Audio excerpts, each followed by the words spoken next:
உங்கள் சத்யாவில் குளு குளு ஏசி ஆஃபர். அமெரிக்கா ஈரான் இடையேயான போர் ஒரு மாதத்திற்கு மேலாக தொடர்ந்த நிலையில் இந்த விவகாரத்தில் இப்போது தற்காலிக போர் நிறுத்தம் ஏற்பட்டுள்ளது. அடுத்த 2 வாரங்களுக்கு போர் நிறுத்தம் செய்யப்படுவதாக இரு நாடுகளும் அறிவித்துள்ள நிலையில் உலக நாடுகள் நிம்மதி பெருமூச்சு விட்டுள்ளன. கிட்டத்தட்ட 6 வாரங்களாக நடந்து வரும் அமெரிக்கா, இஸ்ரேல் மற்றும் ஈரான் இடையேயான போர் உலக நாடுகளை பெரும் பதற்றத்தில் ஆழ்த்தி வந்தது. மேலும் பல வாரங்களாக ஹார்மூஸ் ஜலசந்தியை ஈரான் மூடியிருப்பதால் உலகம் முழுக்க எரிபொருள் தட்டுப்பாடு நீடித்து வருகின்றது. மேலும் இந்த போரால் ஈரானில் 1200க்கும் மேற்பட்ட பொதுமக்கள் கொல்லப்பட்டிருக்கின்றனர். பாதிக்கும் மேற்பட்ட நாடுகள் இந்த போரில் ஈடுபட்டிருக்கின்றன. ஒட்டுமொத்தமாக 5000த்திற்கும் மேலான உயிரிழப்புகள் ஏற்பட்டுள்ளதாக மனித உரிமை அமைப்புகள் தெரிவிக்கின்றன. இந்த சூழலில்தான் கடந்த செவ்வாய்க்கிழமையோடு ஈரானுக்கு அமெரிக்கா கெடு விதித்திருந்தது. ஈரான் ஹார்மூஸ் நீர்முனையை திறக்காவிட்டால் ஈரானின் உட்கட்டமைப்புகள் சிதைக்கப்படும் என்று, ஈரானின் மின்சாரம் மற்றும் எரிபொருள் தளவாடங்கள் அழிக்கப்படும் எனவும் ட்ரம்ப் எச்சரித்திருந்தார். இதனால் செவ்வாய் இரவு பெரும் பதற்றம் நிலவியது. இதற்கிடையில் அதிபர் ட்ரம்ப் இரவு ஈரான் நகரமே அழிந்து போகப் போகிறது என்று தனது ட்விட்டர் பக்கத்தில் பதிவிட்டிருந்தது பெரும் சர்ச்சையை கிளப்பியிருந்தது.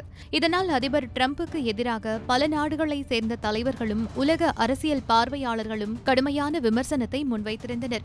இதற்கிடையில்தான் அமெரிக்கா மற்றும் ஈரான் இடையே பேச்சுவார்த்தை நடத்தப்பட்டதாக சொல்லப்படுகிறது. இதன் வெளிப்பாடாக 2 வாரங்களுக்கு ஈரான் மீது எந்த தாக்குதலையும் நடத்தப் போவதில்லை என அமெரிக்க அதிபர் ட்ரம்ப் தெரிவித்திருக்கிறார். மேலும் லெபனானிலும் இஸ்ரேல் தனது போர் நடவடிக்கைகளை நிறுத்தி வைத்திருப்பதாக சொல்லப்படுகிறது. போர் நிறுத்தத்திற்கு பாகிஸ்தான் பிரதமர் ஷெரீப் உதவியதாக தகவல் வெளியாகின்றன. மேலும் ஈரான் மற்றும் அமெரிக்க தூது குழுக்கள் வருகிற வெள்ளிக்கிழமை இஸ்லாமாபாத்தில் சந்திக்க இருப்பதாகவும் பாகிஸ்தான் பிரதமர் ஷெபாஸ் ஷெரீப் உறுதிப்படுத்தியுள்ளார். ஹார்முஸ் நீரிணையை மீண்டும் திறக்க தெஹ்ரான் ஒப்புக்கொண்டதால் தாக்குதலை நிறுத்தி வைப்பதாக அமெரிக்க அதிபர் டொனால்டு ட்ரம்ப் கூறியதைத் தொடர்ந்து 2 வாரத்திற்கு போர் நிறுத்தத்தை ஏற்றுக்கொண்டதாகவும் பாகிஸ்தானின் இஸ்லாமாபாத்தில் வெள்ளிக்கிழமை பேச்சுவார்த்தை தொடங்கும் என்றும் ஈரான் உறுதிப்படுத்தியுள்ளது.